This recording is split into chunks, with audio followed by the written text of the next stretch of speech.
Hey everyone, welcome back to another Internet Guru. Today, I'll show you how to change a recurring meeting time in Outlook. So, let's get started. First, open Outlook and log into your account. Then, go to the left side and click on the calendar option. Next, go to the top and click on the filter option. From the drop-down menu, go to the recurrence option and tap the arrow icon.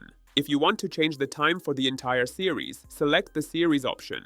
If you only want to change the time for a single meeting, select Single. Now, click on the filter option again and select Meetings from the drop-down. Click on Unselect All, then select Sent. You can only change the time of meetings that you have created. After selecting this, you'll be able to see all the meetings you've sent to others. Right-click on any meeting, then click Edit. Choose this and all the following events. Now, you can change the date and time. After updating the details, click on Send. In my case, it shows Save because I haven't selected any invitees. But when you add your contacts, you'll see the Send option. And that's it. Thanks for watching another Internet Guru. If you found this helpful, don't forget to like, subscribe, and hit the bell so you never miss a daily drop.